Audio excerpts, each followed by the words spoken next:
Hello दोस्तों, general studies में आप सभी का स्वागत है।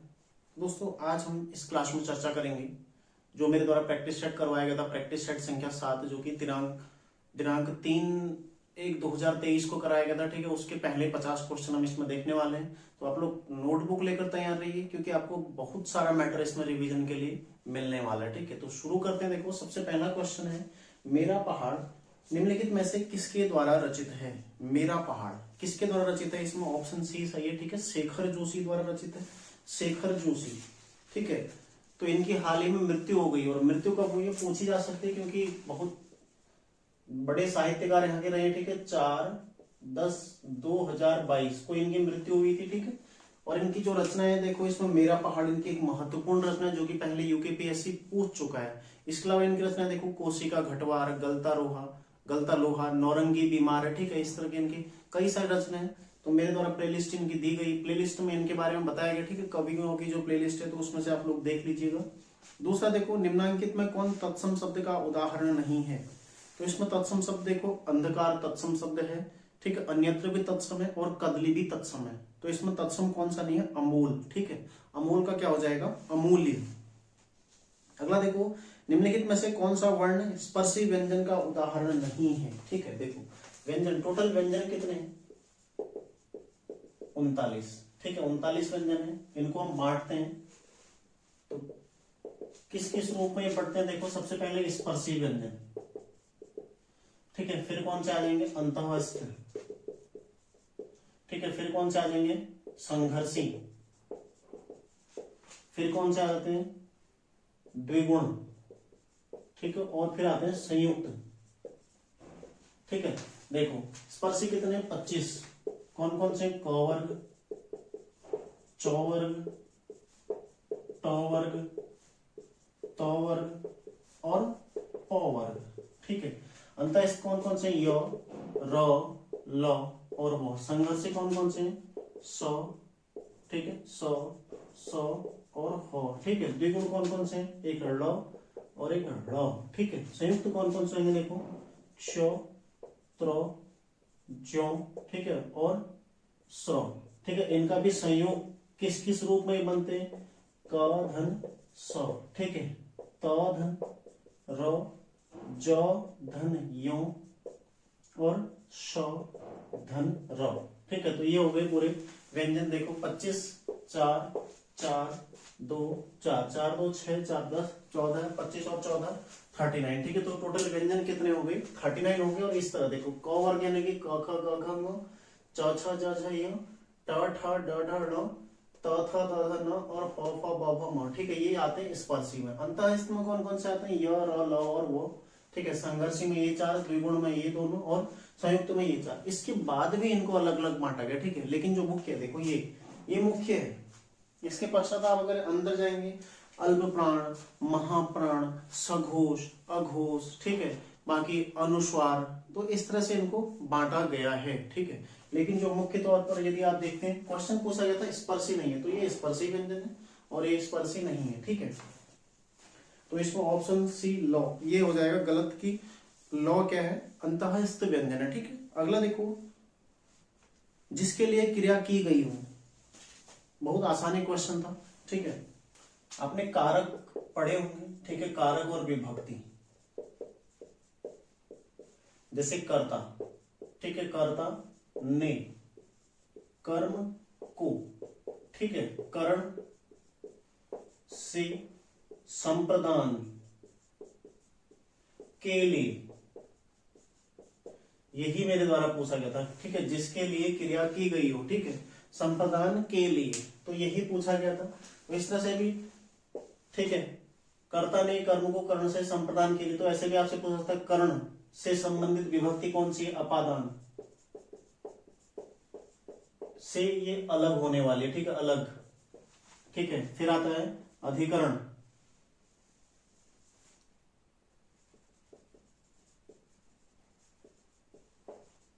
में पे पर। ठीक है, संबंध कारक काके की, रारे रे नाने ने। ठीक है, और लास्ट में आता संबोधन बस जहां पर आपको ये चिन्ह मिल जाएगा, ठीक है, विस्मय बोधक जहां पर चिन्ह मिल जाएगा वो संबोधन कारक हो जाएगा, ठीक है। कर्ता ने कर्म को कर्ण से संप्रदान के लिए, और सबसे बड़ी चीज समझने वाली ये, यहां भी से है देखो कर्ण से, ये है जिससे कर्म हो रहा है, ठीक है। और अपादान क्या होता है, जहां से अलग हो रहा है, यदि कोई वस्तु किसी से अलग हो रही है, ठीक है। मैंने मान लीजिए जैसे गंगा हिमालय से निकलती है, ठीक है, हिमालय से निकल के आ गई मतलब वहां से अलग हो गई, ठीक है। पत्ता पेड़ से गिरता है मतलब वहां से अलग हो गया। कहीं पर भी कोई भी चीज अलग होने की बात यदि होती है तो कौन सा हो जाता है, अपादान कारक, ठीक है। बाकी अधिकरण होता है मैं पे पर, किसी चीज पर कोई चीज रखा गया हो, किसी के ऊपर रखा गया हो, किसी में रखा गया हो, ठीक है, टेबल पर पुस्तक रखी है, इस तरह से, ठीक है। संबंध मतलब किसी चीज का संबंध हो, यह उसकी पुस्तक है, यह मेरी पुस्तक है, यह आपकी पुस्तक है, ठीक है। काके की आ रहा है ना, काके की, रारेरी और नानेरी, जहां पर आता है संबंध कारक संबोधन में आपको बता ही चुका हूं, ठीक है। अगला देखो, अगला क्वेश्चन है, निम्नलिखित में से किस लिपि से देवनागरी लिपि का विकास हुआ है। तो किस लिपि से हुआ है, इसमें देखो ब्राह्मी लिपि से, ठीक है। ब्राह्मी लिपि से देवनागरी का विकास हुआ है। प्राचीन लिपियों में सबसे प्राचीन लिपि कौन सी है, ब्राह्मी लिपि है, ठीक है। उसके पास ब्राह्मी लिपि, खरोष्ठी लिपि है, सिंधु घाटी सभ्यता की लिपि है जो कि भाव चित्रात्मक है, ठीक है, अभी तक पढ़ी नहीं गई है। तो अलग अलग जगह की अलग अलग लिपियां, ठीक है। आर्माइक लिपि है, लेकिन जो भारत की देवनागरी लिपि है वर्तमान में जिसमें हम हिंदी का लेखन करते हैं, ठीक है, हिंदी को लिपिबद्ध करते हैं, उस लिपि का विकास किससे हुआ, ब्राह्मी लिपि से माना जाता है, ठीक है। अगला क्वेश्चन देखो, निम्नांकित में नयन शब्द का पर्यायवाची नहीं है। अक्षी है, लोचन है, नेत्र है और छद, ठीक है, छद नहीं है। अगला देखो, निम्नांकित में किसे उपन्यास सम्राट भी कहा जाता है। तो किसको कहा जाता है उपन्यास सम्राट, यह है मुंशी प्रेमचंद, ठीक है, मुंशी प्रेमचंद को उपन्यास सम्राट कहा जाता है, ठीक है। अगला क्वेश्चन देखो, त्यागी शब्द का विलोम शब्द होगा, तो त्यागी का क्या हो जाएगा, लोभी, ठीक है, लोभी इसका विलोम शब्द हो जाएगा। अगला क्वेश्चन, निम्नलिखित में गुण संधि का उदाहरण नहीं है। गुण संधि,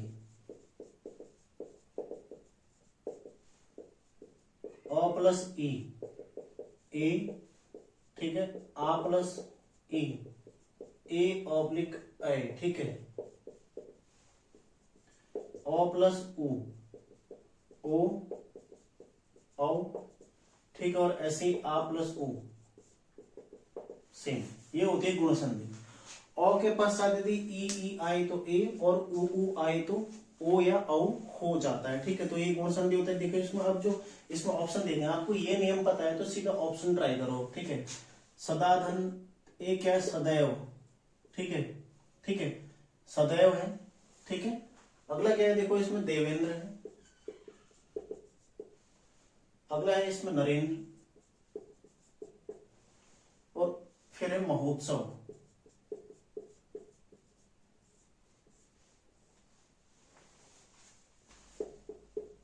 तो देखो इनका संधि विच्छेद क्या होगा, सदाधन एव, ठीक है, सदैव हो जाएगा, देव धन इंद्र, नर धन इंद्र, महाधन उत्सव, ठीक है। तो देखो औ ई और उ, लेकिन यहाँ क्या है, अ मतलब आ धन ई, यानी कि ये क्या हो जाएगा, ये वृद्धि संधि का उदाहरण हो जाएगा, ठीक है, वृद्धि संधि।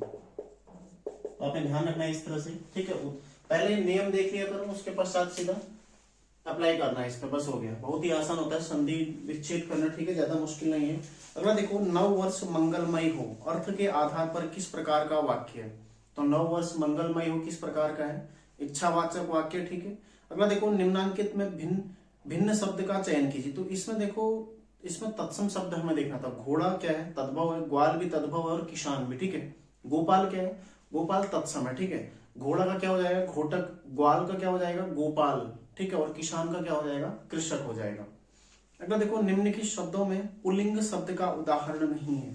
तो सीधा देखो उदाहरण हमें सीधा इसमें वाक्य प्रयोग करना चाहिए, ठीक है। सोना महंगा है, ठीक है, पीतल सस्ता है, लोहा ठोस होता है, ठीक है, और यदि चांदी आप बात करेंगे, चांदी महंगी है, ठीक है।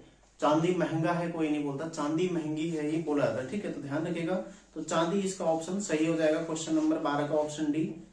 अगला देखो, प्रश्न संख्या 13 है, दिक् अंतर का उचित योग है। ठीक है, इनका संधि करना है, इनका दिक् धन अंतर। ठीक है, व्यंजन संधि का उदाहरण है, और क यदि होता है तो उसको हम सीधा तीसरा उसका वर्ण बन जाता है। ठीक है, ये आपने नियम पढ़ा है, तो दिगंतर। ठीक है, इसका क्या हो जाएगा सही संधि भी, इसका संधि क्या हो जाएगा, दिगंतर। ठीक है, अगला क्वेश्चन देखो, प्रेमचंद्र के फटे जूते निम्न में से किसके द्वारा रचित रचना है, किसकी है, हरिशंकर परसाई की है। ठीक है, ध्यान रखिएगा। शब्द भारतीय में प्रयुक्त प्रत्यय कौन सा है, ई प्रत्यय। ठीक है, भारतीय में बड़ी ई की मात्रा के साथ ई प्रत्यय। ठीक है, भारत धन ई, भारतीय। निम्नांकित में अभी उपसर्ग से कौन सा शब्द नहीं बना है, तो उपसर्ग के लिए भी आपको संधि विच्छेद करना जरूरी होता है। ठीक है, जैसे शब्द है देखो अभिलाषा, दूसरा शब्द है इसमें देखो अभ्यागत, और तीसरा अभ्युदय। यहां तो अभी आपको स्पष्ट दिख रहा है। ठीक है, लेकिन देखो अभिधन आगत। ठीक है, और यहां अभिधन उदय। ठीक है, तो देखो यहाँ भी अभी है, यहाँ भी अभी है, तो इसका मतलब उपयुक्त सभी इसका सही आंसर हो जाएगा। तो कई सारे बच्चों ने इसको ऑप्शन ए भी टिक किया होगा। ठीक है, लेकिन वो गलत हो गया। अगला क्वेश्चन देखो, वर्ण क्ष इन दो वर्णों के मेल से बना, तो अभी मैं बता चुका हूं क और क्ष। ठीक है, क उसके नीचे हलंत और श, इसके मेल से बनता है कौन सा, क्ष। ठीक है, शहर शब्द किस प्रकार की संज्ञा का उदाहरण है, तो शहर किस प्रकार की, शहर कोई भी हो सकता है। ठीक है, आपने शहर लिया तो उसमें बड़ा शहर भी हो सकता है, छोटा शहर भी हो सकता है, कहीं का भी हो सकता है, किसी राज्य का हो सकता है, तो क्या जातिवाचक, मतलब बहुत सारे शहर है ना, कोई भी शहर हो सकता है उसमें। अगला देखो, निम्नांकित में कौन सी रचना महादेवी वर्मा द्वारा रचित नहीं है, तो अनामिका। ठीक है, अनामिका किसकी है, सूर्यकांत त्रिपाठी निराला की। ठीक है, ध्यान रखिएगा। अगला क्वेश्चन देखो, रंगभूमि किसकी रचना है, मुंशी प्रेमचंद की। ठीक है, रंगभूमि किसकी है, मुंशी प्रेमचंद की है। अब देखते हैं क्वेश्चन नंबर 21, किस अधिनियम द्वारा भारत में पहली बार द्विसदनीय व्यवस्था आरंभ की गई थी। ठीक है, आप देखना भारत का संवैधानिक विकास,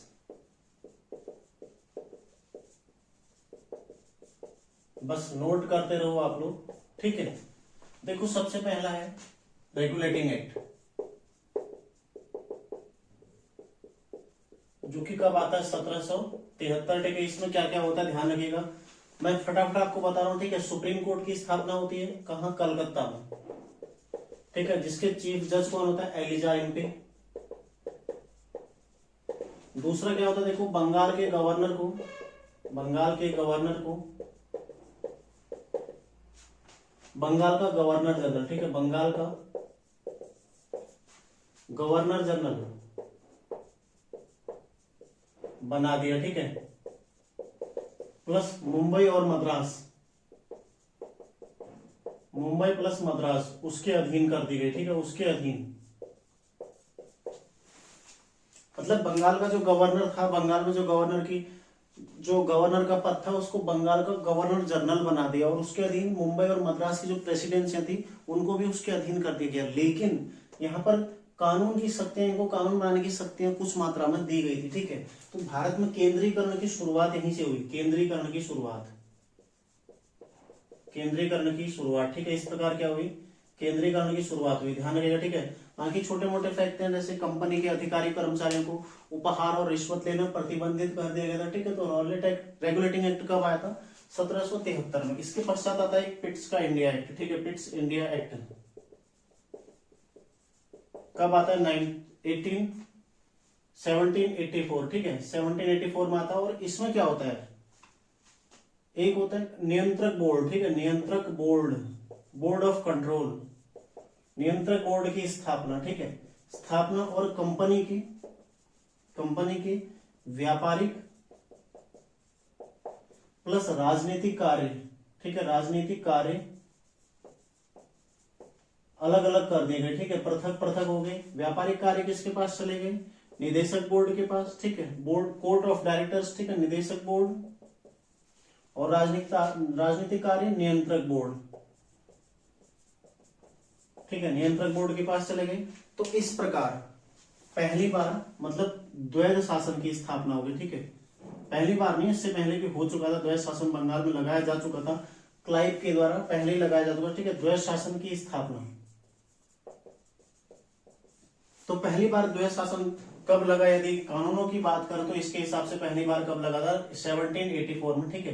कौन सा था, पिट्स का इंडिया एक्ट, और किसने भेजा था, ब्रिटेन से, Pitt the younger, Pitt the younger, जो कि ब्रिटेन का प्रधानमंत्री था उस टाइम पर, ठीक है, पिट द यंगर। और यहाँ पर कौन था, लॉर्ड मत बोलो इनको, ठीक है, केवल नॉर्थ, ठीक है, लॉर्ड बोल के हम लोग ज्यादा इज्जत देते हैं अंग्रेजों को, तो देनी नहीं चाहिए इतनी, है ना, ठीक है। रेगुलेटिंग एक्ट कब आया, 1773 में। सुप्रीम कोर्ट की स्थापना होती है। इस तरह से छोटे छोटे फैक्ट, उपहार और रिश्वत लेना प्रतिबंधित हो गया। फिर देखो पिट्स का इंडिया एक्ट आता है। तो मतलब मेन फैक्ट यही है, देखो द्वैध शासन की स्थापना हुई, कैसे हुई द्वैध शासन की, कंपनी के दो अलग अलग काम बांट दिए गए, ठीक है। व्यापारिक काम और व्यापारिक नियम जो भी है वो निदेशक बोर्ड देखेगा, राजनीतिक काम और राजनीतिक नियम जो भी है वो नियंत्रक बोर्ड देखेगा, ठीक है। और नियंत्रक बोर्ड की स्थापना भी इसी में होती है। उसके पश्चात आते हैं चार चार्टर एक्ट, ठीक है। फिर आते हैं चार्टर एक्ट, कितने आते हैं, 4। बस आप लोग नोट करते रहो, बहुत सारा रिवीजन आपको इसमें मैं कराने वाला हूं, ठीक है। एक आता है 1893 में, दूसरा नहीं सॉरी 1793 में, 1813, 1833 और 1853, ठीक है। 4 चार्टर एक्ट आते हैं। तो प्रत्येक में क्या हुआ, कंपनी के अधिकार 20-20 वर्ष के लिए बढ़ा दिए गए पहले, ठीक है। यहाँ भी 20 वर्ष के लिए बढ़ाए, 20 वर्ष के लिए, 20 वर्ष के लिए और 20 वर्ष के लिए। यहाँ पर क्या हुआ, कंपनी के अधिकारियों को भारतीय कोष से वेतन दिया गया, ठीक है, भारतीय कोष से वेतन,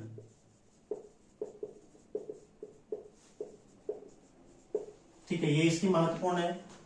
कंपनी के व्यापारिक अधिकार समाप्त,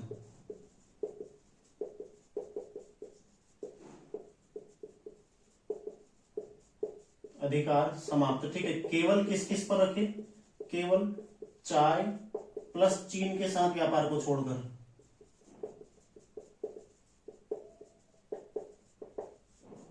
ठीक है। ध्यान रखिएगा, कंपनी के व्यापारिक एकाधिकार यहाँ पर समाप्त हो गया, लेकिन चाय और चीन के साथ जो व्यापार था वो बने रहे कंपनी के पास। दूसरा देखो, शिक्षा पर 1 लाख, भारत में शिक्षा पर 1 लाख खर्च करने का प्रावधान,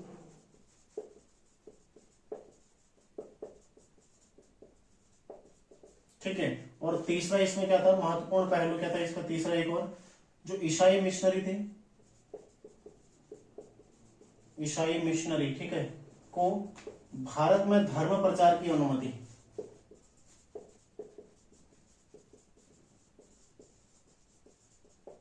ठीक है। मैं वही चीजें लिखा रहा हूं जो आपसे पेपर में पूछी जा सकते हैं, ठीक है। तो फटाफट आप लोग नोट करते रहिए इनको। तो 1813 के चार्टर एक्ट की क्या विशेषता थी, कंपनी के व्यापारिक अधिकार समाप्त कर दिए गए, एक अधिकार समाप्त हो गया, मतलब अब अन्य व्यक्ति भी यहाँ पर आके व्यापार कर सकता था, लेकिन चाय और चीन के साथ व्यापार पर कंपनी का ही एकाधिकार बना रहा, अन्य कोई व्यक्ति यहाँ पर आके व्यापार नहीं कर सकता था, ठीक है।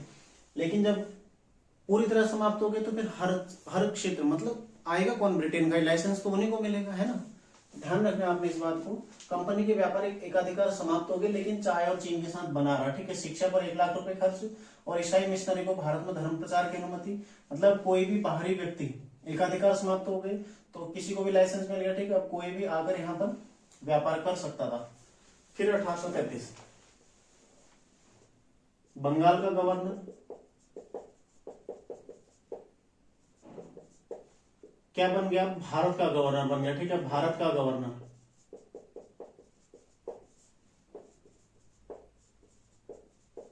बन गया, ठीक है। ध्यान रखना है, बंगाल का गवर्नर जनरल भारत का गवर्नर जनरल बन गया।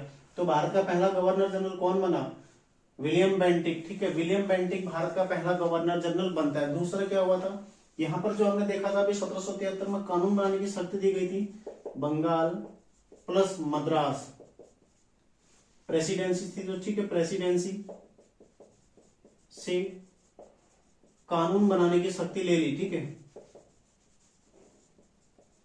शक्ति ले गई, मतलब जो पहले हल्की शक्ति दे रखी थी वो भी छीन ली। अब केवल कानून कौन बनाएगा, भारत का गवर्नर जनरल जो है केवल यही है, और इसकी कार्यकारिणी परिषद ही कानून बनाएगी, ठीक है।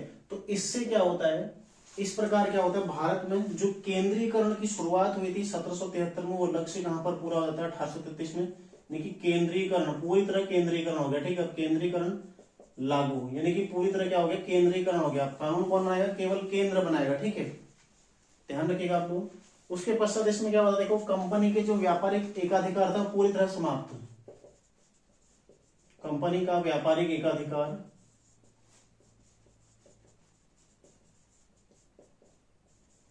पूर्णतः समाप्त। ठीक है, तो ये भी काफी महत्वपूर्ण बिंदु है। ये 3-4 बिंदु इसमें काफी महत्वपूर्ण बिंदु है। ठीक है, तो क्वेश्चन ऐसे बन सकता है, भारत में किस अधिनियम द्वारा पूर्णतः केंद्रीकरण की शुरुआत हुई थी? कब हुई थी?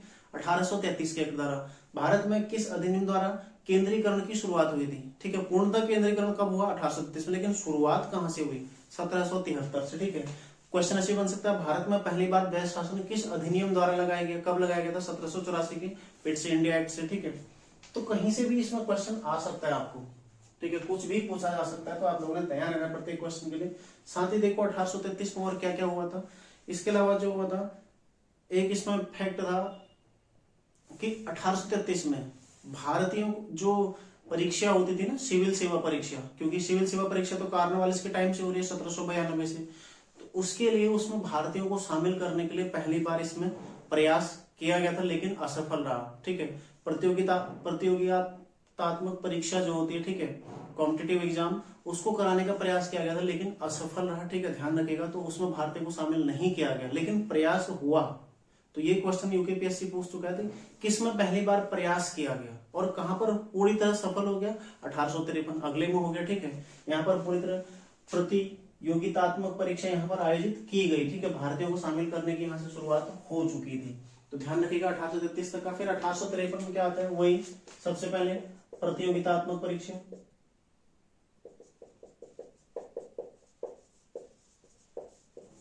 ठीक है, सिविल सेवा परीक्षा के लिए। साथ ही यहां पर क्या हुआ? एक विधान परिषद का गठन।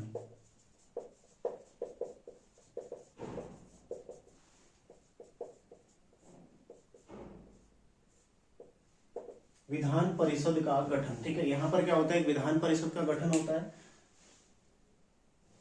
इस प्रकार क्या हुआ? भारत में जो द्विसदनीय व्यवस्था है उसकी नींव पड़ी, शुरू नहीं हुई है, केवल नींव पड़ी है। देखो, एक तरफ कौन सी है? ये विधान परिषद है जो कानून बनाएगी, कानून हेतु। ठीक है, मतलब विधायिका हो गई। और एक तरफ कौन सी? कार्यकारिणी परिषद, गवर्नर जनरल की, जो 1773 से चली आ रही है, कार्यकारिणी परिषद। तो ये कार्यकारिणी परिषद क्या है? जो 1777 से 1773 से चली आ रही है। ये क्या है? अब राजनीतिक मामले देखेगी। ठीक है, राजनीतिक मामले, मतलब ये विधायी मामले और ये राजनीतिक मामले। ठीक है, ध्यान रखिएगा, इन दोनों का अलग अलग कार्य हो गया। ठीक है, विधान परिषद का गठन कब हुआ? 1853 में, केंद्रीय विधान परिषद।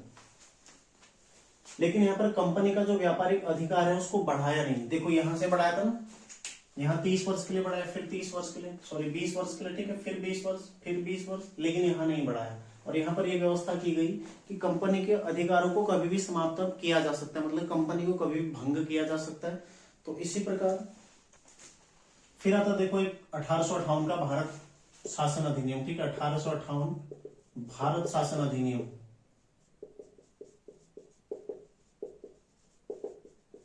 ठीक है, तो यहां पर कंपनी समाप्त हो गई। अब कंपनी समाप्त, कंपनी के अधिकार पूरी तरह समाप्त हो गए। अब शासन कौन करेगा? वायसराय। ठीक है, गवर्नर जनरल को वायसराय बना दिया। और पहला वायसराय कौन बना इस प्रकार? कैनिंग। ठीक है, कैनिंग पहला वायसराय बनता है और कंपनी के अधिकार समाप्त हो गए। वायसराय किसका प्रतिनिधि हो गया? सीधा जो ब्रिटेन की महारानी थी उसका प्रतिनिधि हो गया। ठीक है, सीधा उसका प्रतिनिधि हो गया, डायरेक्ट प्रतिनिधि के रूप में कार्य करने लगा। साथ ही देखो, भारत सचिव का एक पद सृजित हुआ, भारत सचिव।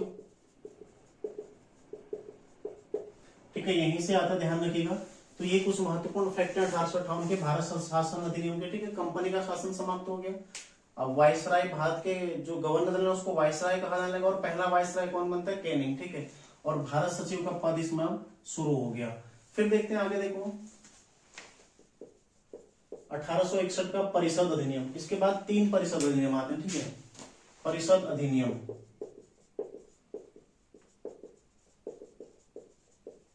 कितने आते हैं? 3 परिषद अधिनियम आते हैं। कौन कौन से? देखो, 1861, 1892 और 1909। तो 61 में क्या हुआ था? ठीक है, सबसे पहले तो भारतीयों को मनोनीत किया गया। जो केंद्रीय विधान परिषद थी, ठीक है, उसमें भारतीयों को मनोनीत किया जाने लगा।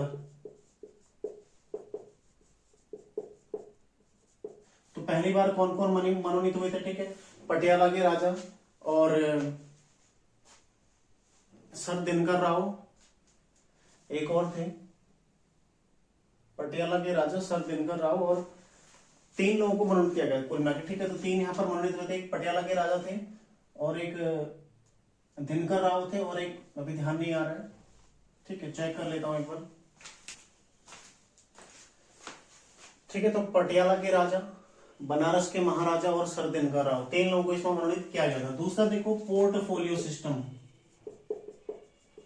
पोर्टफोलियो सिस्टम, ठीक है, ध्यान रखिएगा, ये भी यहीं से शुरू होता है। तीसरा जो महत्वपूर्ण है विकेंद्रीकरण की शुरुआत, तो भारत में विकेंद्रीकरण की शुरुआत, ठीक है, यहीं से होते विकेंद्रीकरण की शुरुआत। इससे पहले जो केंद्रीकरण हमने देखा था, तो पुनः जो मद्रास और मुंबई जो प्रेसिडेंसियां थी उनको कानून बनाने की शक्ति वापस दे दी गई, ठीक है। तो इस प्रकार भारत में विकेंद्रीकरण की शुरुआत होती है। इसके अलावा देखो एक और महत्वपूर्ण तथ्य इसमें अध्यादेश जारी करने की शक्ति, ठीक है, अध्यादेश जारी करने की शक्ति, तो यहीं पर दी गई थी, वायसराय को अध्यादेश जारी करने की शक्ति को भारतीयों को मनोनीत करना शुरू हो गया, ठीक है।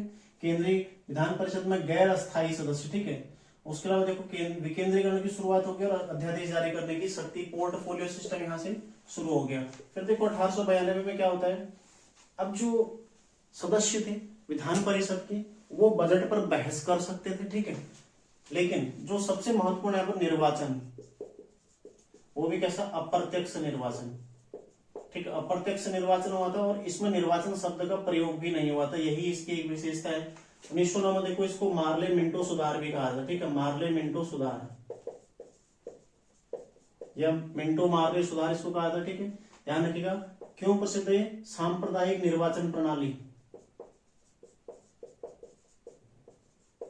सांप्रदायिक निर्वाचन प्रणाली कहां से शुरू हुई, 1909 से, ठीक, और इसका जनक किसको कहा जाता है, मिंटो को। ये जो मिंटो था इसी के दिमाग की उपज थी, ठीक है, सांप्रदायिक निर्वाचन प्रणाली, और कहीं ना कहीं भारत के विभाजन में इसी जो प्रणाली थी इसका काफी महत्वपूर्ण योगदान रहा है, ठीक है। तो क्वेश्चन यदि कभी आप मेंस में बैठते हैं वहां पर आपको क्वेश्चन मिलेगी कि किस प्रकार मिंटो की सांप्रदायिक निर्वाचन प्रणाली भारत के विभाजन में सहायक सिद्ध हुई, ठीक है। तो यहीं से देखो, यहीं से जो अलग अलग जो वर्ग हैं वो अपने वर्ग के लिए मतदान करेंगे कि जो ये प्रणाली थी यहीं से शुरू होती है, ठीक है। तो बाद में यही विकट रूप ले लेती है, ध्यान रखिएगा आप लोग। तो सांप्रदायिक निर्वाचन प्रणाली का जनक कौन है, मिंटो है, ठीक है, और कब से शुरू हुई थी, 1909 से। और साथ ही यहाँ पर देखो तो भारतीयों को एक तो सैयद हुसैन बिलग्रामी और केजी गुप्ता को रखा गया था, ठीक है, और साथ ही जो वायसराय की कार्यकारिणी परिषद थी उसमें एक अतिरिक्त सदस्य जोड़ा गया था, कौन, एसपी सिन्हा, ठीक है, सत्येंद्र प्रसाद सिन्हा को 1909 में जो कार्यकारिणी परिषद है उसमें एसपी सिन्हा को ऐड किया गया, और साथ ही 2 अन्य सदस्यों को भी रखा गया था, कौन कौन थे, सैयद हुसैन बिलग्रामी और केजी गुप्ता, ठीक है। तो 1909 का अधिनियम आपका हो गया।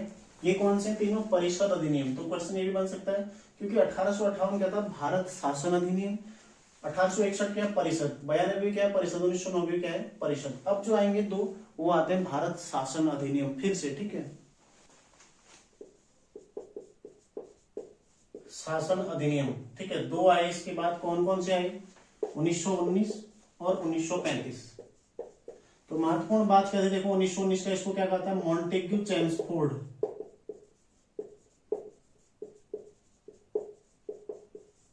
ठीक है, इसको बोला था मॉन्टेग्यू चेम्सफोर्ड सुधार, ध्यान रखिएगा आप लोग, ठीक है, मॉन्टेग्यू चेम्सफोर्ड सुधार इसको कहा जाता है, 1919 में आया था। और इसमें महत्वपूर्ण विशेषता क्या थी, द्विसदनीय व्यवस्था, द्विसदनीय व्यवस्था यानी कि लोकसभा और राज्यसभा, ठीक है, कहां से शुरू हुई, 1919 से। 2 सदनों की व्यवस्था जो भारत में वर्तमान में है ये कहां से शुरू होती है, भारत में 1919 के एक्ट से शुरू हुई है द्विसदनीय व्यवस्था, ठीक है, ध्यान रखिएगा आप लोग। और इसमें जो पहले विधान परिषद थी उसी परिषद के 2 हिस्से कर दिए गए, ठीक है, ध्यान रखिएगा इस बात को भी। और एक चीज आप लोग और नोट कर लीजिएगा, जो हमने पहले लिखाया था ना 1784 में जो द्वैध शासन शुरू हुआ था वो कहां पर जाके समाप्त हुआ था? 1858 में, ठीक है। 1858 वाले में एक और पॉइंट नोट कर लो कि जो 1784 का द्वैध शासन था वो 1858 में समाप्त हो गया था, ठीक है। यहां पर क्या हुआ फिर? प्रांतों में द्वैध शासन,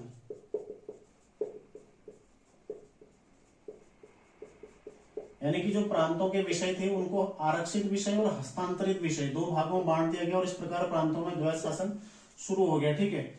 तीसरा क्या हुआ? देखो, निर्वाचन शुरू हो गया, ठीक है। सांप्रदायिक निर्वाचन को भी बढ़ावा मिला, इस एक्ट में भी सांप्रदायिक निर्वाचन को काफी बढ़ावा दिया गया, हालांकि पूर्व की भांति नहीं था, ठीक है। जैसे 1916 में सांप्रदायिक निर्वाचन शुरू हुआ था वहां से वो प्रथा सी फिर आगे को चलती रही, ठीक है। और इसके लिए एक वैधानिक आयोग का गठन किया गया जो कि 10 साल में अपनी रिपोर्ट देगा। तो 10 साल से पहले ही 8 साल में ही साइमन कमीशन का गठन कर दिया गया था, ठीक है। ध्यान रखिएगा आप लोग, मॉन्टेग्यू चेम्सफोर्ड सुधार, द्विसदनीय व्यवस्था और प्रांतों में द्वैध शासन, इन दो चीजों के लिए जाना जाता है, ठीक है। काफी महत्वपूर्ण और यहाँ से लगातार क्वेश्चन आता है। इसके पश्चात देखो यहाँ क्या होता है 1935 में, प्रांतीय स्वशासन,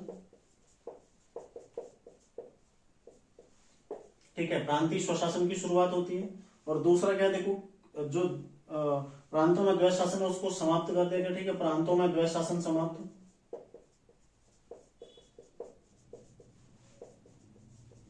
ठीक है। और कहां लग जाता है? केंद्र में द्वैध शासन शुरू, केंद्र में द्वैध शासन शुरू, ठीक है। इसके अलावा देखो, इसमें कानून बनाने की जो शक्तियां होती है उसके लिए 3 सूचियां, संघ सूची, समवर्ती संघ सूची, ठीक है, राज्य सूची और समवर्ती सूची इसमें आती है। साथ ही अवशिष्ट विषय जिसकी शक्तियां किसके पास थी? वायसराय के पास थी। तो ये आपने ध्यान रखना है, ये महत्वपूर्ण तथ्य, बाकी छोटे मोटे तथ्य और भी हो सकते हैं, ठीक है। तो ये क्वेश्चन लगातार आते हैं, प्रांतीय स्वशासन, प्रांतों में द्वैध शासन और केंद्र में द्वैध शासन शुरू कब से हुआ और यहाँ समाप्त कब हुआ, ठीक है। और यहाँ शुरू कब हुआ ये आपसे पूछे जाते हैं लगातार। तो ये आपके महत्वपूर्ण इसमें क्वेश्चन हो गए, तैयार हो गई, ठीक है। इनको आप लोग नोट कर लीजिएगा। इसमें जो ऑप्शन दे रखा है इसके अलावा देखो, कैबिनेट मिशन, कैबिनेट मिशन कब आया था भारत में? 1946 में आया था कैबिनेट मिशन, ठीक है। कब? मार्च, 24 मार्च 1946, ठीक है। इसमें कितने सदस्य थे? 3, स्टैफर्ड क्रिप्स, AB अलेक्जेंडर, ठीक है, और पैथिक लॉरेंस, ये 3 इसमें भारत आए थे। स्टैफर्ड क्रिप्स इसके अध्यक्ष थे, तो इनकी अध्यक्षता में क्रिप्स मिशन भारत आया था, ठीक है। इसी के आधार पर बाद में भारत में चुनाव हुए थे संविधान सभा के लिए और भारतीय संविधान सभा का गठन हुआ था जिसके द्वारा भारतीय संविधान का निर्माण किया गया था, ठीक है। तो इस प्रकार से हमारा एक ही क्वेश्चन के माध्यम से पूरा भारत का संवैधानिक इतिहास जो भी है कवर कर चुके हैं, ठीक है। कोई भी प्रश्न आए यहाँ से तो आपने गलत नहीं करना है। छोटे छोटे फैक्ट जो है महत्वपूर्ण वो मैंने लिखा दिया, बाकी चीजें ये हुआ वो छोटी छोटी चीजें, ठीक है। वो तो वैसे भी क्रम में इतिहास का विषय है, लेकिन जो संवैधानिक इतिहास है वो मैं आपको पूरा करा चुका हूं। अब देखते हैं अगला क्वेश्चन। क्वेश्चन देखो, निम्नलिखित में कौन उष्ण कटिबंधीय घास भूमि से संबंधित नहीं है, ठीक है। तो इसमें ऑप्शन ए क्या हो जाएगा? सही हो जाएगा। ये कौन सा? शीतोष्ण कटिबंधीय, ठीक है। बाकी देखो, सवाना समझना है आपने, ये ग्लोब है, ये होगी विषुवत रेखा, ठीक है। जो इसके आसपास का एरिया होगा ये कौन सा आएगा? उष्ण कटिबंधीय। लेकिन जो इससे नीचे आएगा, ठीक है, ये कौन सा होगा? शीतोष्ण कटिबंधीय। जो इस बीच में इतने एरिया तक का लगभग आएंगे ये कौन से? उष्ण कटिबंधीय, ठीक है। तो देखो इसमें सवाना कहाँ? अफ्रीका में आता, तो गर्म वाला एरिया में आता, ठीक है। तो कौन सा हो जाएगा? ये भी उष्ण कटिबंधीय। अफ्रीका आपको लगभग इस तरह से मिलेगा, ठीक है। तो यहाँ पर आपको मिल जाएगा अफ्रीका में। अगला देखो, इसमें लानोस, ये भी दक्षिण अमेरिका में, ठीक है। दक्षिण अमेरिका में आपको ऊपर ही मिल जाता है। और वेनेजुएला, ठीक है, ये भी आपको यहीं पर मिल जाता है। लेकिन जो प्रेयरी है ये ऊपर आपको यहाँ मिलेगा, ठीक है। इसलिए क्या है? शीतोष्ण कटिबंधीय, यानी कि जहां पर ज्यादा ठंड है वहां पर घास भूमि जो है वो कौन सी हो जाएगी? शीतोष्ण, ठीक है। चलो देखो, वायुमंडल में सर्वाधिक मात्रा में पाई जाने वाली गैस है कौन सी हो जाएगी? नाइट्रोजन, जो कि सर्वाधिक पाई जाती है, लगभग 78% ये पाई जाती है, ठीक है। अगला देखो, किस तिथि को विश्व धरोहर दिवस मनाया जाता है? कब मनाया जाता है? 18 अप्रैल को मनाया जाता है। निम्नलिखित में कौन एक ऑपरेटिंग सिस्टम का उदाहरण नहीं है, ठीक है। कंप्यूटर मेरे द्वारा पढ़ाया गया था, अभी जिसने पढ़ा होगा तो उसने सही किया होगा, ठीक है। मैक पीएस क्या है? कोई भी ऑपरेटिंग सिस्टम नहीं है, ठीक है, मैक ओएस होता है। तो मैंने आपको बोलता है ऐसे कंफ्यूज कर सकता है, एग्जामिनर भी आपको कंफ्यूज कर सकता है, ओएस के बदले आपको पीएस, क्यूएस, आरएस कुछ भी दे सकता है, ठीक है। तो देखो निम्नांकित में कौन एक विकल्प अन्य विकल्पों से भिन्न है, तो थालघाट दर्रा, दर्रा, ठीक है, कहाँ आता है, दक्षिण भारत में आता है। लेकिन अन्य जो दर्रे हैं देखो, बनिहाल, बोमडीला, ठीक है, बनिहाल कहाँ जाएगा, जम्मू एंड कश्मीर, ठीक है, बोमडीला कहाँ जाएगा, अरुणाचल प्रदेश, और नाथुला कहाँ जाएगा, सिक्किम में। बाकी थालघाट कहाँ है, साउथ इंडिया में, तो इसलिए भिन्न है। निम्नलिखित में कौन नदी यमुना की सहायक नदी नहीं है, तो कौन सी नदी नहीं है इसमें सहायक नदी, सोन नदी, ठीक है। सोन किसकी सहायक है, गंगा की। और गंगा की कैसी नदी है, उत्तरवर्ती, ठीक है। देखो गंगा यहां से निकली, इसमें सारी नदियां लगभग लगभग यहीं से मिल रही हैं, और कुछ यदि मिल भी रही है, जैसे यमुना आई तो यमुना क्या सीधे आ रही है इस तरह से, ठीक है, लेकिन वो भी यहीं से आ रही है। एक ऐसी नदी है गंगा की सहायक नदी सोन, जो सीधा आती है और मिल जाती है कहां पर, पटना में। पटना बिहार में मिलते कौन सी है, सोन नदी, ठीक है। तो ये काफी महत्वपूर्ण, ध्यान रखिएगा, सीधा आती है और मिल जाती है, ठीक है, कहां पर, पटना बिहार में मिल जाती है। तो कौन सी नदी मिलती है, सोन नदी। तो चंबल, केन और बेतवा किसकी सहायक नदियां, यमुना की सहायक नदियां हो जाएंगी। अगला क्वेश्चन देखो, भारतीय संविधान का कौन सा अनुच्छेद राज्य के पर्यावरण संरक्षण एवं संवर्धन संबंधी दायित्व से संबंधित है, तो इसमें अनुच्छेद 48 का क हो जाएगा, ठीक है। 48 का क किससे है संबंधित, पर्यावरण के संरक्षण और संवर्धन से, ठीक है। तो 48 किससे संबंधित है, कृषि संबंधित है। इसके अलावा देखो अनुच्छेद 22 इसमें दे रखा है, गिरफ्तारी के विरुद्ध संरक्षण की बात करता है, ठीक है। यदि कोई व्यक्ति किस पुलिस द्वारा गिरफ्तार किया जाता है तो उसको उसके अधिकारों के बारे में बताया जाएगा, ठीक है, कि उसको किस जुर्म के लिए गिरफ्तार किया गया है। 24 घंटे के अंदर उसको रिमांड मजिस्ट्रेट के समक्ष पेश किया जाएगा, ठीक है।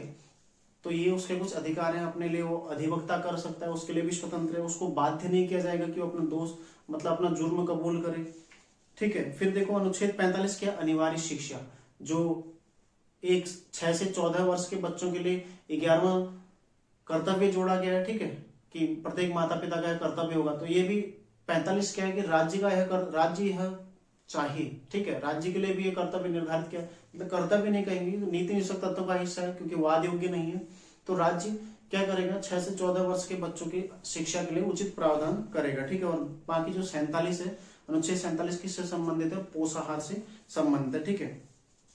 अगला क्वेश्चन देखो, रेडियो चैनल रेडियो अक्स किससे संबंधित है, दृष्टिबाधित लोगों से संबंधित, और कहां से शुरू हुआ है, तो कहां से शुरू हुआ, अगली बार ये क्वेश्चन आपसे पूछा जा सकता है, कहां से हुआ है, नागपुर से शुरू हुआ है, ठीक है। अगला देखो, भारत में सर्वाधिक उपजाऊ मृदा कौन सी पाई जाती है, कौन सी है, देखो जलोढ़ मिट्टी, जलोढ़, ठीक है, जलोढ़। इसके भी दो भाग होते हैं, एक होता है बांगर, एक होता है खादर, ठीक है, एक होता है बांगर, एक होता है खादर। खादर कौन सी होती है, नई, बांगर कौन सी होती है, पुरानी।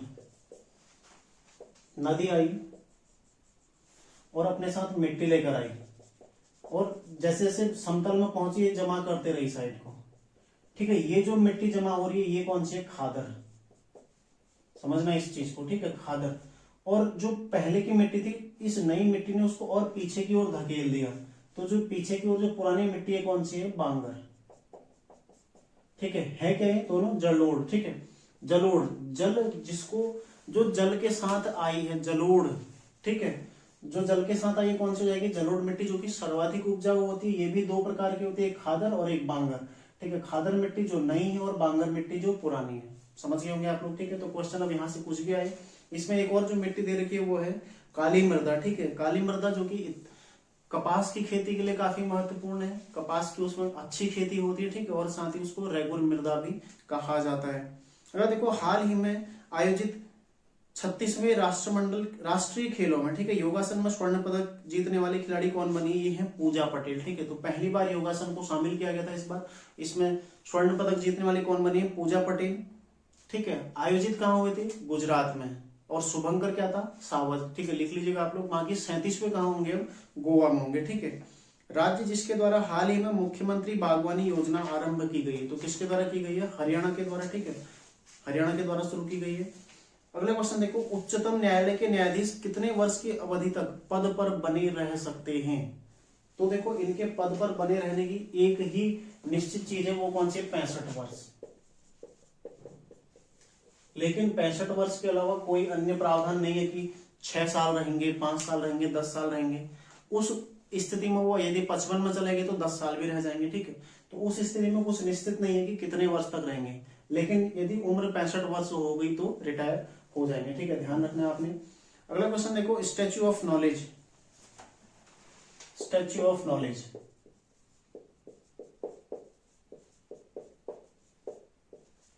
कहां है? लातूर, ठीक है, महाराष्ट्र में। और किसकी मूर्ति है? अंबेडकर साहब की, ठीक है, अंबेडकर जी की इनकी मूर्ति लगी है, ठीक है, ध्यान रखिएगा। Statue of knowledge. अगला देखो, स्टैच्यू ऑफ यूनिटी कहां है? गुजरात में, ठीक है, गुजरात में। और किसकी मूर्ति है? पटेल साहब की, ठीक है। तीसरी किसके? देखो, स्टैच्यू ऑफ इक्वालिटी, और किसकी मूर्ति लगी है? कहां पर लगी है? सबसे पहले तो ये है, देखो, हैदराबाद में, ठीक है। और किसके? रामानुजाचार्य की, ठीक है, रामानुजाचार्य। और एक है चौथी, स्टैच्यू ऑफ प्रोस्पेरिटी, ठीक है, ये कहां पर लगी है? हाल ही में बंगलुरु में, ठीक है। तो ध्यान रखिएगा, बंगलुरु में लगी है। तो ये चारों आपने ध्यान रखने हैं। Statue of knowledge Latur Maharashtra, statue of unity Gujarat में, स्टैच्यू ऑफ इक्वालिटी हैदराबाद में, स्टैच्यू ऑफ प्रोस्पेरिटी कहां लगी है? बंगलुरु में लगी है, ठीक है, ध्यान रखिएगा। अगला क्वेश्चन देखो, निम्नलिखित में से किस स्थान पर द्वितीय जैन संगीति का आयोजन हुआ था? ठीक है, पहली जैन संगीति पाटलिपुत्र में और दूसरी कहां हुई थी? बल्लभी में हुई थी। अगला क्वेश्चन देखो, रीजनिंग का क्वेश्चन है। 22, 4, 16, 24, 6, 36, ठीक है, इस तरह से है। 26, 8, 64, ठीक है, और 28, फिर है 10, और उसके बाद पूछा है क्या? देखो, 22, 24, 26 और 28, ठीक है, 4 चौके 16, 6 छक 36, ठीक है, 8 8 64 और 10 दहाई 100 हो जाएगा, ठीक है। तो अगला इसका आंसर क्या हो जाएगा? करेक्ट आंसर इसका क्या हो जाएगा? 100, यानी कि ऑप्शन ए इसका सही हो जाएगा, ठीक है।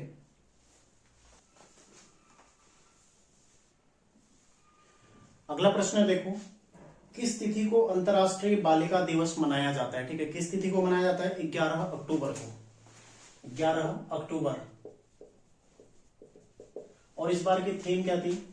आवर टाइम इज नाउ, ठीक है, ये इस बार की थीम थी, आवर टाइम इज नाउ, यानी कि हमारा समय अभी है, ठीक है, ये इसकी थीम थी। और ध्यान रखिएगा, इसमें जो ऑप्शन दे रखे हैं अन्य, देखो, 25 जनवरी 2 दिवस मनाए जाते हैं, एक राष्ट्रीय पर्यटन और दूसरा राष्ट्रीय मतदाता, ठीक है। 25 जनवरी 1950 को जो भारत का चुनाव आयोग है उसकी स्थापना होती है, ठीक है, इसी के उपलक्ष्य में मतदाता दिवस मनाया जाता है। अगला ऑप्शन देखो, इसमें 24 जनवरी क्या है? राष्ट्रीय बालिका दिवस, ठीक है, राष्ट्रीय बालिका दिवस। और यहाँ कौन सा है? अंतरराष्ट्रीय बालिका दिवस। और देखो, 20 नवंबर है, यह अंतरराष्ट्रीय बाल दिवस। और राष्ट्रीय बाल दिवस कब होता है? 14 नवंबर को, ठीक है, 14 नवंबर को होता है राष्ट्रीय बाल दिवस, ध्यान रखिएगा आप लोग। अगला क्वेश्चन देखो, फिर से रीजनिंग का क्वेश्चन है। AZB, फिर देखो CYD, ठीक है, फिर देखो EXF। तो अगला पूछा है क्या होगा? तो ACE, ठीक है, ZX, यानी कि ZYX यहां पर आ जाएगा, E के पश्चात क्या आ जाएगा? GW, ठीक है, GW, फिर क्या आ जाएगा? देखो B प्लस 2D, 2FGH, फिर क्या हो जाएगा? H, यानी कि इसका हो जाएगा GWH, यानी कि इसका ऑप्शन सही हो जाएगा। कौन सा? ऑप्शन ए इसका सही आंसर हो जाएगा, ठीक है। अगला क्वेश्चन देखो, निम्नलिखित में कौन सी कुंजी कंप्यूटर कीबोर्ड से संबंधित नहीं है? ठीक है, इसमें फंक्शन की F1 से F12 तक का होती है, ठीक है, फंक्शन की होती है F1 से F12, F1 to F12, ठीक है, 12 फंक्शन की होती है। दूसरा ऑप्शन देखो, एरो की, ठीक है, होती है एरो की, कितनी होती है? 4, ठीक है, 4 एरो की होती है। तीसरा देखो, शिफ्ट की, कितनी होती है? 2 की होती है, ठीक है, शिफ्ट की कितनी होती है? 2। तो उपयुक्त सभी इसका सही आंसर हो जाएगा। अगला क्वेश्चन देखो, हाल ही में किसी वर्ष 2021 के लिए राष्ट्रीय लता मंगेशकर सम्मान दिया गया, ठीक है, किसको दिया गया? कुमार शानू को दिया गया, जो कि सिंगर हैं, और नरेंद्र मोदी जी को कौन सा दिया गया था? लता दीनानाथ मंगेशकर अवार्ड। ठीक है, अगला क्वेश्चन देखो, गॉर्डो फर्नीज निम्नलिखित में से किस वंश का शासक था? ठीक है, किस वंश का था ये? पार्थियन या पहलव वंश का शासक था। अगला क्वेश्चन देखो, अब यदि बादल को सफेद, ठीक है, बादल को सफेद कहा जा रहा है, अगला है इसमें देखो, सफेद को हवा,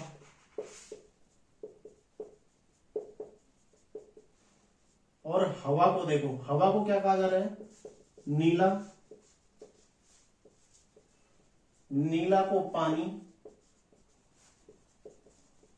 और पानी को बिजली।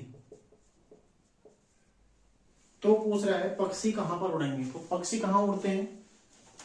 वायुमंडल में उड़ते हैं, यानी कि हवा में उड़ते हैं। ठीक है, तो हवा को क्या कहा गया? यहाँ पर नीला कहा गया। तो कहां पर उड़ेंगे? नीले में उड़ेंगे। ठीक है, तो पक्षी कहां पर उड़ेंगे? नीला में उड़ेंगे, और इसका ये सही आंसर हो जाएगा। अगला क्वेश्चन देखो, किस वर्ष मानवाधिकार संरक्षण अधिनियम पारित किया गया? कब हुआ था? 1993, यानी कि 1993 में हुआ था। ठीक है, फिर से देखो, एक और रीजनिंग का सवाल इसमें दे रखा है, ZXVTR, और ये आपसे पूछा गया कि अगला इसका पद क्या होगा। ठीक है, तो अगला पद कौन सा होगा? देखो, -2, ठीक है, -2। इस प्रकार अगला कौन सा हो जाएगा?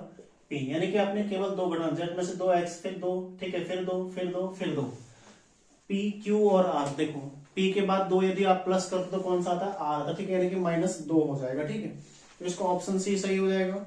अगला क्वेश्चन है देखो, किसे वर्ष 2022 के लिए मेजर ध्यानचंद खेल रत्न अवार्ड से सम्मानित किया गया? ठीक है, मेजर ध्यानचंद खेल रत्न अवार्ड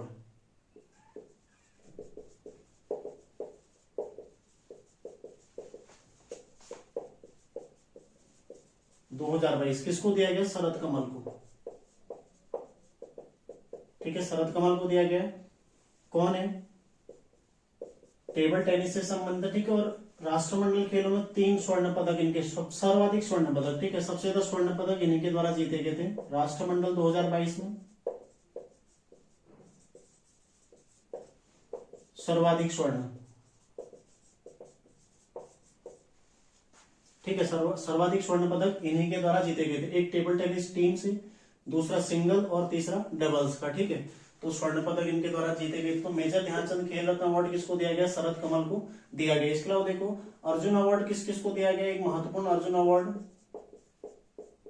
एक तो निकहत जरीन जो कि बॉक्सिंग से है, और दूसरे महत्वपूर्ण लक्ष्य सेन,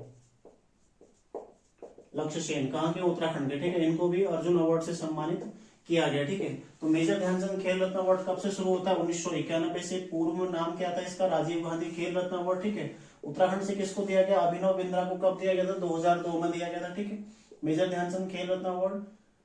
और 1991 में पहला किसको दिया गया था? विश्वनाथन आनंद को दिया गया था। तो सारी चीजें आपके सामने रख चुका हूं। ठीक है, अगला देखो, अर्जुन अवार्ड कब से शुरू होता है? 1961 से, और साथ ही इसमें एक आता है द्रोणाचार्य। ठीक है, द्रोणाचार्य अवार्ड, वो कब से शुरू होता है? 1985 से। तो पूछा जा सकता है कब से शुरू होता है? 1985 से। और उत्तराखंड से पाने वाली पहली महिला कौन है? हंसा मनराल। कब? 2001 में। ठीक है, पिछली क्लास मेरे द्वारा इसको करवाया गया था। अगला क्वेश्चन देखो, निम्नांकित में से किस शासक द्वारा तंजावुर के बृहदीश्वर मंदिर का निर्माण कराया गया था? ठीक है, तो किसके द्वारा कराया गया था? यह है राजराज प्रथम। ठीक है, राजराज प्रथम के द्वारा तंजावुर के बृहदीश्वर मंदिर का निर्माण करवाया गया था। ठीक है, फिर देखो क्वेश्चन नंबर 47 है, एक व्यक्ति दक्षिण की ओर 5 किलोमीटर चलता है, 5 किलोमीटर चलता है दक्षिण की ओर। ठीक है, और फिर वह दाएं मुड़कर 3 किलोमीटर, ठीक है, इसका दाएं हो जाएगा 3 किलोमीटर चलता है, ध्यान रखिएगा। ठीक है, और फिर बाएं मुड़ता है। ठीक है, यहां से बाएं मुड़ता है, इस ओर मुड़ा, और कितना किलोमीटर चलता है? पुनः 5 किलोमीटर चलता है। तो अब पूछा है प्रारंभिक बिंदु से किस दिशा में? तो किस दिशा में? देखो, इस दिशा में, यानी कि दक्षिण और पश्चिम। ठीक है, दक्षिण पश्चिम दिशा में, इसका आंसर डी सही हो जाएगा। ठीक है, अगला क्वेश्चन है, दल बदल कानून निम्नलिखित में से किस संविधान संशोधन से संबंधित है? देखो, मूल संविधान में अनुसूचियां कितनी थी? 8। ठीक है, 9वीं कब जोड़ी गई? 1951। ठीक है, पहला संविधान संशोधन। उसके पश्चात ये आता है देखो 52वीं संविधान, ठीक है, 52वां संविधान संशोधन से 10वीं अनुसूची जोड़ी जाती है, ठीक है, 10वीं अनुसूची कब 1985 में, ठीक है। और ये किससे संबंधित है? दल बदल कानून से। तो यही पूछा गया था प्रश्न में। अगला क्वेश्चन देखो इसी में जो अगला है 11वीं अनुसूची कब? ये 73rd, ठीक है, 73वां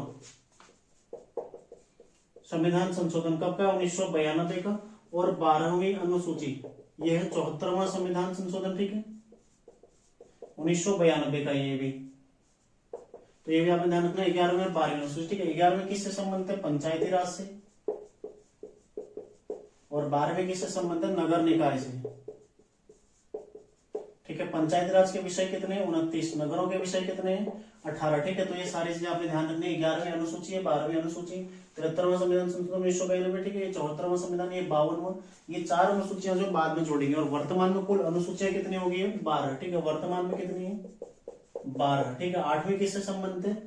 राजभाषा से संबंधित, ठीक है। इसमें 22 भाषाएं आपको दी गई संविधान में। तो अनुसूची मूल में कितनी थी? 8, वर्तमान में कितनी है? 12, ठीक है। 9वीं कब जोड़ी? 1951 में। और किससे संबंधित है? भूमि से संबंधित, ठीक है, भूमि संबंधित, ठीक है, भूमि अधिनियम से संबंधित 9वीं अनुसूची 1951, पहला संविधान संशोधन। पंचायती राज 52वां कब? 1985। और बाकी 1992 में 2 और जोड़े गए, ठीक है, 11वीं और 12वीं।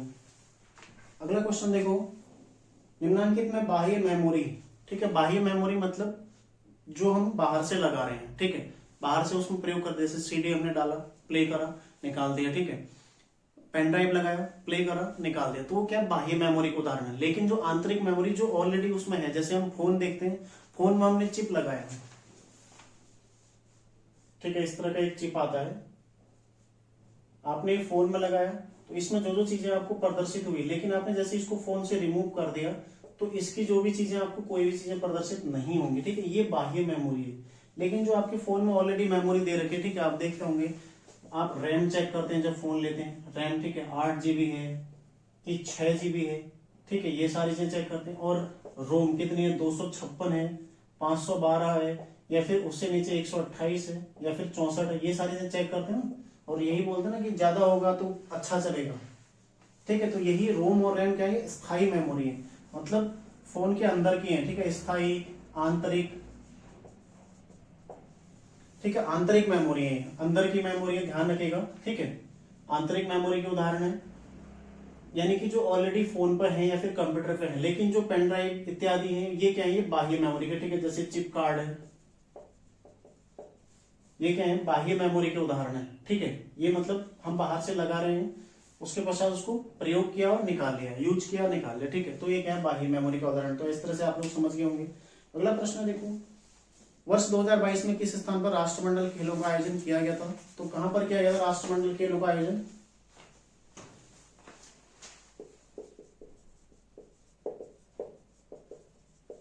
दो 2022 कहां पर हुए थे? बर्मिंघम, ठीक है, बर्मिंघम में। कब से कब तक हुए थे? 28 जुलाई से 8 अगस्त, ठीक है। और शुभंकर क्या था? Peri the bull, peri the bull इसका शुभंकर था। आदर्श वाक्य क्या था? आदर्श वाक्य, ठीक है, आदर्श वाक्य क्या था? Games for all, games for all, ये था इसका आदर्श वाक्य, ठीक है। भारत के कुल कितने पदक आए? भारत के पदक, कितने पदक आए थे टोटल? 22 स्वर्ण। और कुल पदक कितने आए थे? 61 आए थे कुल, जिसमें 22 स्वर्ण थे, ठीक है। सर्वाधिक स्वर्ण किसमें आए? सर्वाधिक स्वर्ण किसमें आए थे? कुश्ती में, ठीक है, कुश्ती कितने आए थे? 6, ठीक है, सर्वाधिक स्वर्ण कुश्ती में आए थे 6।